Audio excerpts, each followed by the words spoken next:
Kapwa nagpatato ng imahe ng hari ng komedya ang anak at apo ni Dolphy. Sa pamagitan daw ng mga obrang ito sa kanilang katawan, misulang kasama pa rin daw nila ang pumanaw na hari ng komedya. Narito ang report ni Rafi Tima.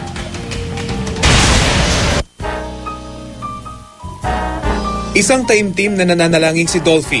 Ang imaheng ito na malayo raw sa karaniwang nakikita ng publiko ang napiling ipatato sa kanyang braso ng anak ng comedy king na si Vandolph nito lang Lunes ng gabi.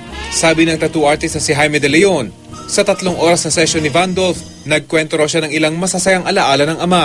Happy moments yung pagkwentuhan namin na kung paano ko sila, pinapanood ko sila, tungkol sa mga movie, tapos tungkol sa parang ugali ni Dolphy. So nagkukwento rin yung si Vandolph?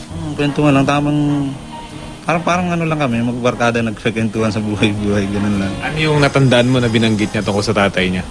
Pwede ba sabihin yun? Medyo pilyo pero... Kaya naman laking gulat niya nang malamang wala pang 24 oras matapos niya itong gawin. Pumanaw na si Dolphy. Pauwi na kami nasa taxi, tapos may nag-text sa akin ng friend na patay na nga daw.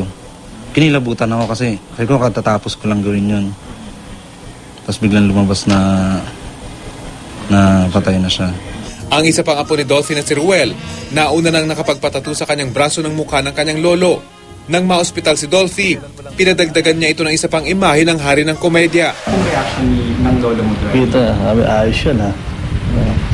Galing yan, parang yan, kamukha niya raw. Okay, so natuwa siya. Tawa siya.